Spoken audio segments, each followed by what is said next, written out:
you to fear me or any other student. I know you are super smart, and that's why I'm pushing you. So be ready. I'll push you even more. And starting next semester, I will ask that you become my research assistant.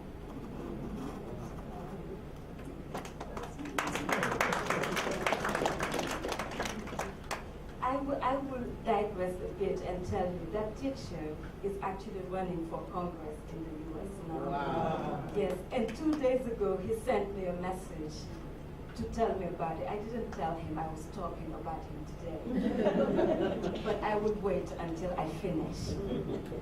So as his research assistant, he taught me everything I know about monitoring and evaluation, project management, and of course, a tight analysis of situations, regardless of how complex they may be. Just like my parents and my siblings, he taught me how to push myself. He taught me that it was okay to tell the truth, to be told the truth, and to receive the truth.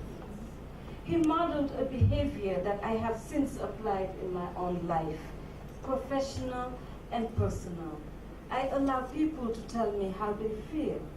And even if I may disagree, I accept and appreciate and respect their views. I don't take their opinions personally. When I was halfway done with my master's degree, we had a meeting to discuss what I was going to do afterwards. I told him, dream big, right? I told him that I wanted to work for the UN or the World Bank. And he told me, you need to go out, have a lot of professional experience, because if you go to the UN at entry level, with your personality, you would not be happy. I said, why not? He said, because I once worked for the UN, the World Bank, and they are very bureaucratic entities. The UN is a diplomatic entity. And entry-level staff don't have much say in decision-making. Knowing you, you would be frustrated. You need to be out there touching people and changing lives. You remind me of a younger version of myself, and I know I did not thrive in that environment. That was one of the best advice I received in my professional life. I respect and appreciate the UN. I have plenty of amazing friends and colleagues serving in different UN entities and doing a brilliant job at it, touching lives in their own ways. And maybe one day I will join them. But I feel really good where I am now, doing what I am doing. One need not sit at the UN to make a difference. We can all make a difference, touch lives, and serve from where we are, right here, right now. The titles we hold, the chairs we sit on, the houses we own, and the cars we drive, they don't define us. What defines us is the difference we are making, the lives we are changing, especially when we don't expect any personal gains from it. The same professor I talked about helped me find an internship with an international NGO in Washington, D.C. This is where my international career took off. During the 3 months internship, my assignment was to be the logistics and note-taking intern for a global Women in Management course, attended by 26 women from 20 different countries in Africa, Southeast Asia, and Latin America. During the course and learning sessions, the women shared information about their individual organizations, their work, and how they have become agents of change. They talked about their journeys, their challenges as wives, mothers. They talked about gender dynamics and societal pressures, and their successes and failures as leaders. The stories they told were an eye-opener. I became fascinated and I wanted to be like them. Being in their presence was a daily mentoring and coaching session for me. So much was my excitement that I would be the first one to show up in the training room and the last one to leave. I became the best intern ever and even volunteered to be their tour guide. I wanted to be around them after hours to continue to learn and listen to their stories. The African woman in this training session was sending me around, left, right, center, especially when they were not happy with the food Americans were serving them. Fried, salad, sandwiches, and cheese and wine, typical American reception, right? So they were like, my sister, my daughter, who find this food? Where do they send the rice here? So I found them a Ghanaian restaurant, actually, called Bokum Cafe in Washington, D.C. I took all they asked me to do with so much commitment. A week before the internship ended, my boss called me in her office and said, when you finish your degree and you are interested in living and working in D.C., let me know. We may have a position open up. I said, if you are interested, this woman is crazy. This is a trick. What is she talking about? She said, you did a great job, and we all enjoyed working with you. Also, I want to apologize to you. The other day, I asked you to run to my office and bring me the flip chart.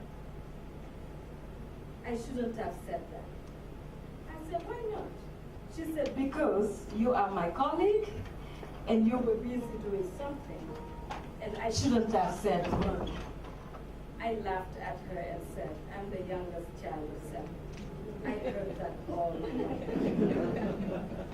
I don't even remember you saying that. I went back, finished my degree, and sure enough, I was offered an opportunity to join that same organization and to work with that same great woman. She has remained my friend and my mentor up to today. She taught me how to lead and bring the best of my team. I have 2 staff members in my team here, Damata and Millicent, my second family in Ghana.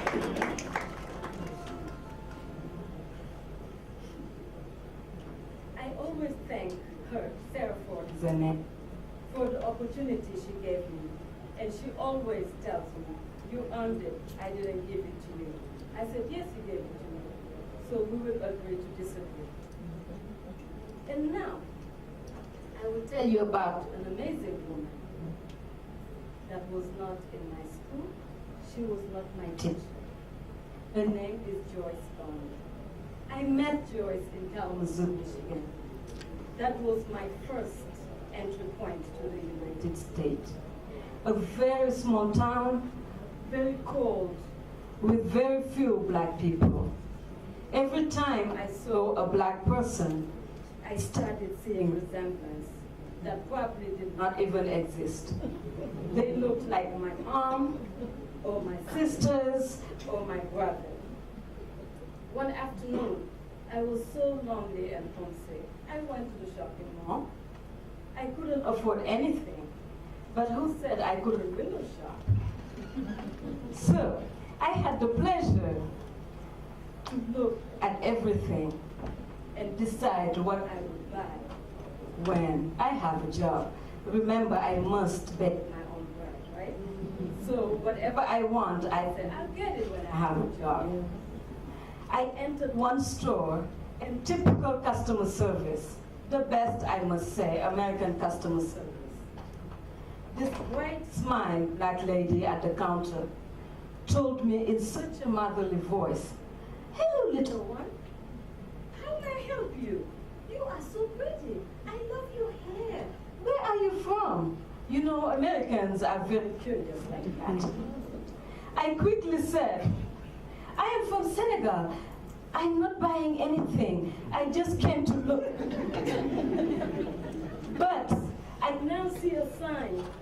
the store is looking for part-time workers. Can I apply? I told you I was very bold. Blame it on my mother. She said, of course you can apply, little one. I filled out an application form and found a part-time job for evenings and weekends as a sales clerk. I could only work 20 hours because as an international student, for immigration purposes, I could not work more. If I could, I would have. Joyce could not believe I was this little thing in the middle of nowhere with no money, but determined to succeed. I would bring my homework to my job, and when I was given a break, I would hide and do my homework. She committed to being a big sister to me. She gave me advice. She did my hair for free. She invited me to move in with her so I could save money to help pay for school needs. She couldn't believe that I lost my father so young.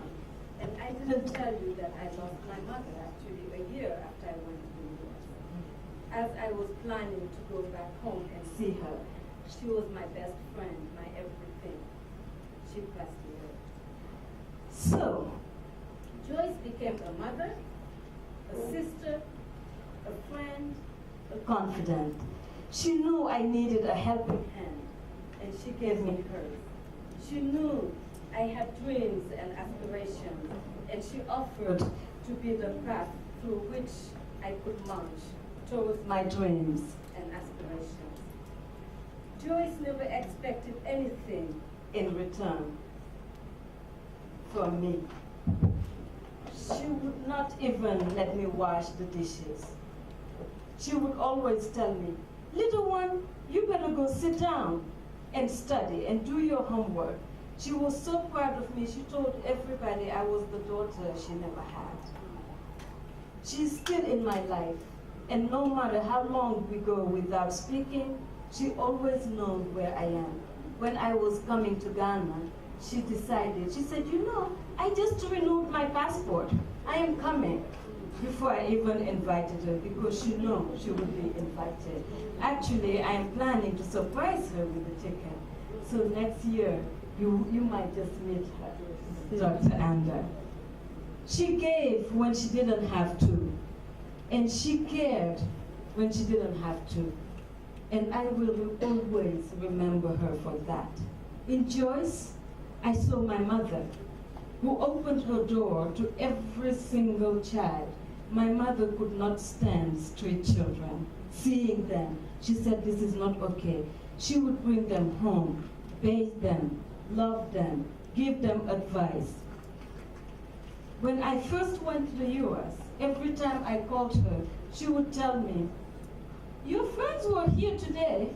Your friends ate lunch here. They spent the night.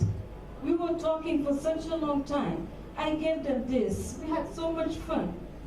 I was jealous, but I couldn't be for long because I had Joyce. Remember, anything my friends needed, my mom would give to them. When they needed advice, when they needed a good laugh, they were not getting in their own homes. They would come to my mother. She would share all kinds of stories and tips, from cooking to professional behavior to sexual health. She would give you even too much information. We get shy. We're like, mother, that's enough. But she would keep going. She taught us how to be a lady and carry yourself and always be put together. My mother was a storyteller, and so was her circle of friends. I learned a lot from her. Sometimes she would say things, you have to take a moment and say, what does that mean? She would always say, young ladies, have confidence and respect yourself. If you behave like a drunk, people will beat on you. And we looked at it and said, what does it mean?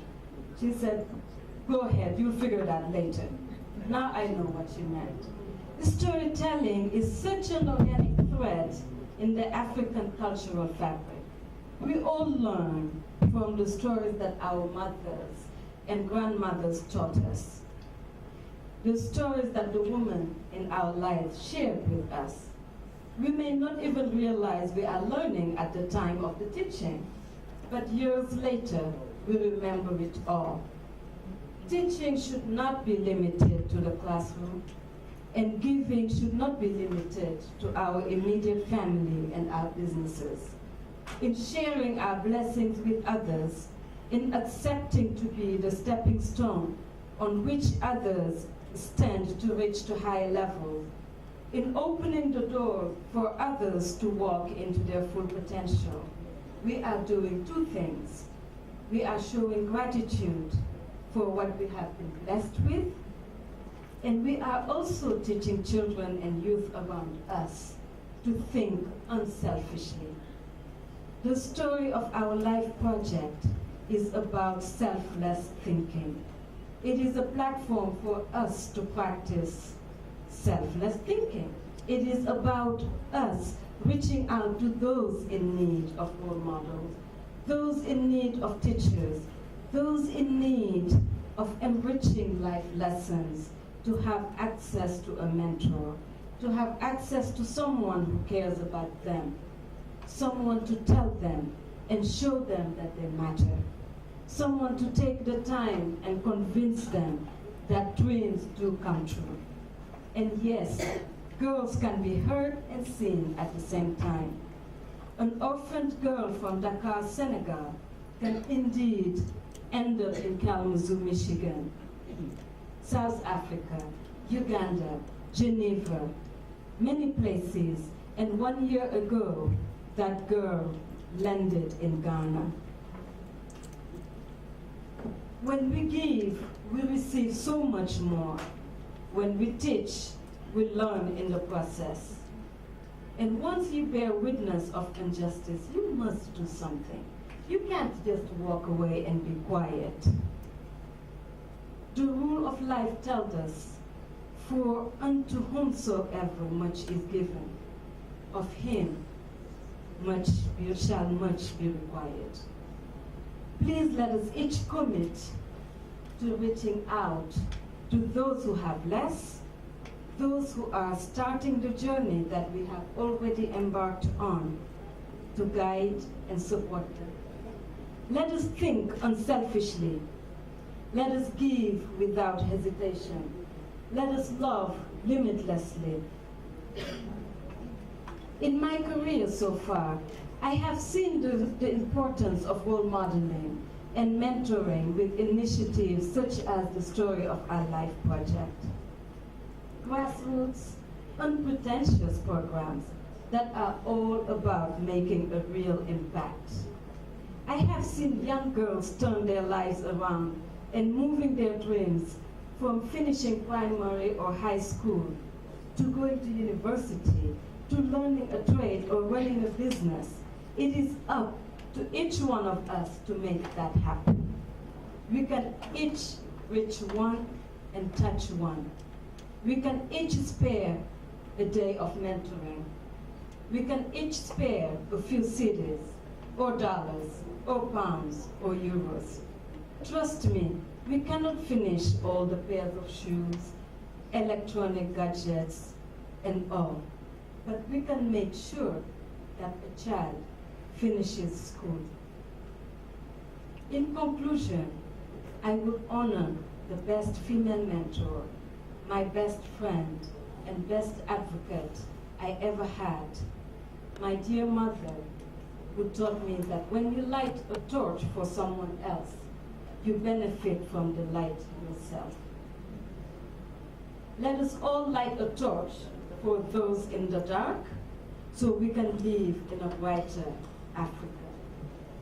This is a beautiful initiative by us, for us, rooted here in Ghana and spreading across Africa. This project I consider our baby. Let's nurture it and commit to seeing it grow, succeed, and replicate. Giving and helping, that's the essence of life. May the vision of Dr. Anda in the Story of Our Life project forever light the path of the many young girls who will benefit from it. I am proud of you. Now I adopted you. You are one of my sisters. I thank you immensely for your attention. I am honored and humbled. Thank you.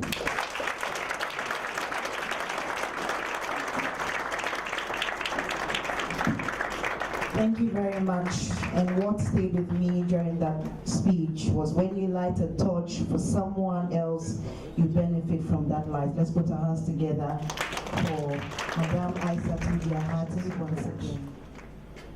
I will invite here for the book sponsorship appeal, a woman of God whose Bible teachings always bring encouragement, hope, upliftment, inspiration, and a great understanding of the Word of God.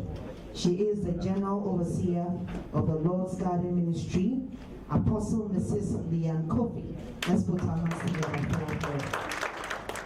Your Excellency, Second Lady of Ghana, Mrs. Matilda Bisapa, Excellency, Madam Teresa Kufuor, Honorable Ministers, this afternoon, distinguished ladies and gentlemen, we thank God for today. We thank God especially for the life of Dr. Bettina Anda.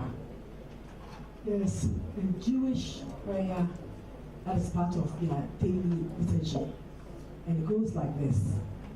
Blessed are you, God of the universe, who has not made me a Gentile, a slave, or a woman. That's a daily prayer we pray. In a world with such ideas about the value of the girl child or woman, we celebrate Dr. Bettina Anda tremendously because she has defied the odds and has raised the myths. Certain things cannot be done by men effectively. A candid and humorous, witty and thought-provoking, inspiring book that is the President's Physician, Bumps Along a Smooth Road. It's an autobiography and starts with the beginnings of her life. And it's a book that every Ghanaian or African child can identify with. It talks about her upbringing, her strict Ghanaian upbringing by her mother, who I see sitting across, and her doting father, who brought her up as a typical Ghanaian child.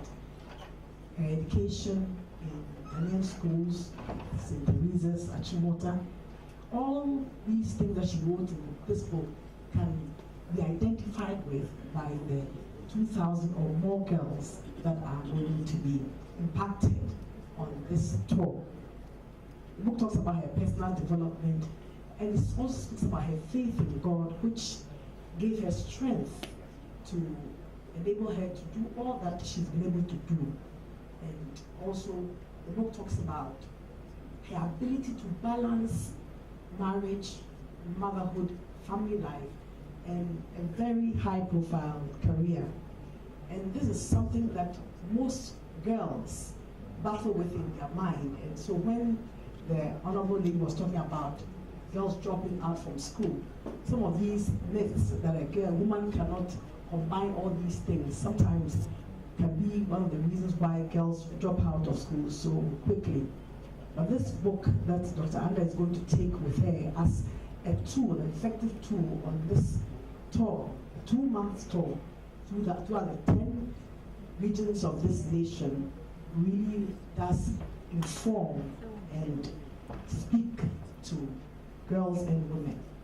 As able physician and first gentleman of the land of Ghana, His Excellency Madam Kufuor, and a team of 8 whom she had to work with and keep healthy, she really inspires confidence in every reader who reads a very candid book. It's an easy read, a very wonderful book, yet very informative, exciting, and inspiring. Mentioning names of foods like Angelica, Banku, bringing the book very much home, with vivid narrations of trips to Buckingham Palace, meeting the Queen of England, the Queen of Denmark, and many dignitaries, which I believe any girl reading such information will be inspired and also want to aspire to such heights. Definitely, Dr. Bettina Anda in this book gives a vivid account of what it really means to give your all to the service of humanity. And really, greatness, or a man's greatness, is measured by the cause that he lives for and the price he's prepared to pay to achieve it. And our sister paid a great price to do what she's been able to do. Strength and courage runs through as a thread through the narrative. And I believe this book is going to teach girls to be strong, to be bold, to be courageous, to be all that they can be, all that they want to be. It also teaches the strength of purpose and the strength of heart to do and really do what you believe in. Because Bettina is a woman who has a strong character. That's what she believes in, so long as it is for the good of mankind. This book is a very wonderful book, and for my assignment this afternoon, I'm here to encourage us to put one book in every girl's hands. We have a target of 2,000 girls, reaching 2,000 girls in the next 2 months. And I believe that if we could give a child, a girl child, one book, so a total of 2,000 books, free, those 2,000 girls will also in turn reach out to their peers. This book also talks about selflessness of the former president, and the rest is history. Indeed, her selfless giving attitude or character tells that indeed the gift of a man makes room for him and brings it forward. One of the greatest working tools that is going along with the foundation is the book, The President's Physician, Bumps on a Smooth Road. My assignment is this afternoon to make sure that every one of those 2,000 are given. Madam Elenita also spoke about this vision. And so this afternoon, I think I won't have to speak for a long time because we know where our heart is. Oh, well, oh, okay, I'm still in the afternoon. Amen.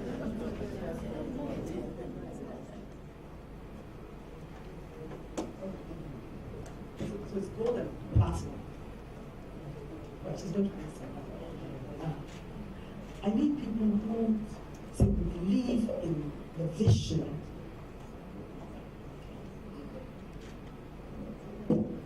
Gold, silver, and bronze. This is what we're all going to do this evening. We are all going to do the best we can. Right. We want to give out 2,000 books. I think we are more than 100 people in this room. So for those who are mathematicians, it should be very easy. I'm not a mathematician.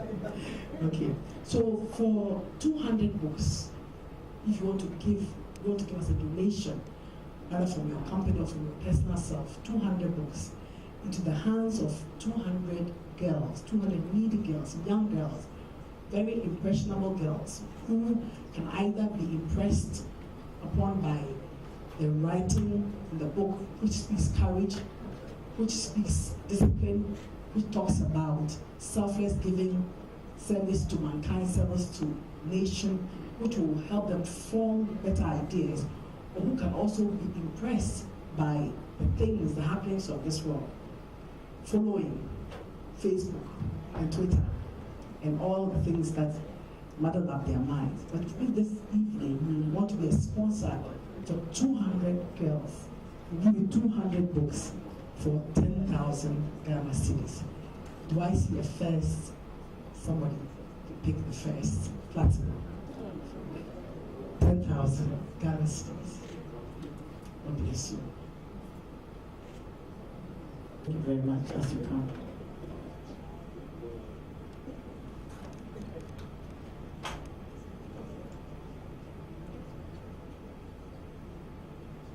The place is going to be very quiet. We want to put our money where our heart. When we go to nursery, so many of them, but as they get to DSS, they drop off because of lack of mentorship.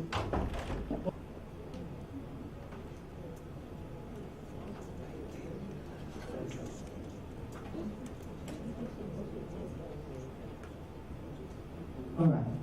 Somebody go for the silver for 2,500. That's for 50 books. 50 books. Yes, I would have one. You have one. God bless you. Thank you.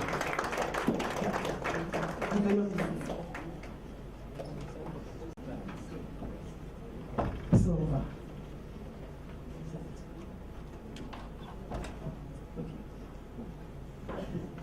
Let's clap for lady. Thank you very, very much. Anybody else? Silver. At least we want two. There's a gentleman who wants silver, gold. Another gentleman here. Silver. Thank you very much. I think you fill your details, put your details on the back of the card, and then send it back to us. Thank you. Another silver. Thank you. Any more silvers, golds, platinum, bronze? The bronze is 25 books for 1,000 cedis. Bronze. If you want bronze, silver. 1,000. You know, let's clap our hands. We can talk about fishing, discuss all the types of net used for fishing, the different fish in the sea, the different oceans and rivers and streams. And in terms of what I give you a mandate, go win souls. You can't get into a car and say, hey, I'm a pastor, let me ride free. It's money. So if the girl child must be saved, if you need to educate them, it's money. Ministry of education, it's money. Amen. So let's do it. I want every woman in this place to no woman should leave this thing without making one card. Our handbags cost more than that. Our shoes, the return shoes, are down bags. So women, 1,000 bronze. Oh, and now I'm serious. Bronze. Every woman lift up her hand. Bronze. You are taking it. Bronze. Take one for it. One for it. God bless you. Let's do it. Let's do it. This is one shoulder. Any more bronze?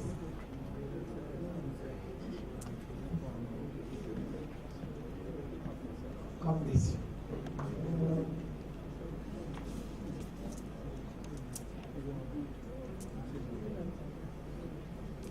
Let's go to the hour of the book.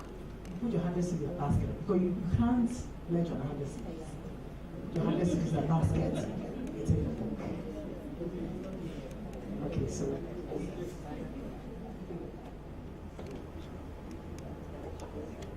This is a book you should give to your daughters, your sisters, even their boys to read. Okay, so just for 100 cedis. Let's get it.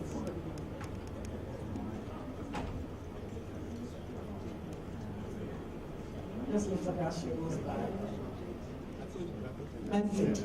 Oh, what's Medford? The book we started. Bring one book here, Madam.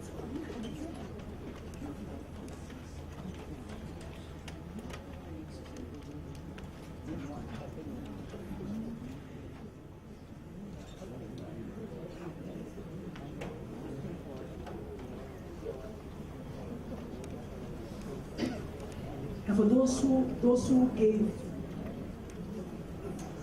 okay, thank you for books of 14 books. I bought them for 700 Ghana cedis because I want to give them out to people I feel need to read that book. It's better than any venture again. Education, information. So let's do this. God bless you.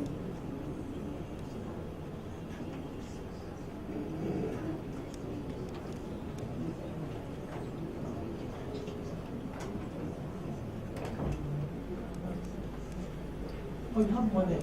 How many you have? Dr. Pepe.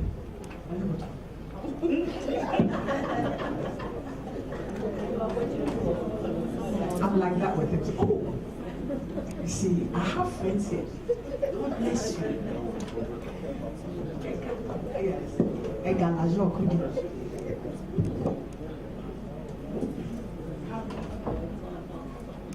Five more. That's my 6. 100 Ghana cedis. Just dig. You know how some we have $100 note tucked somewhere in your purse for a bad day? Bring it out.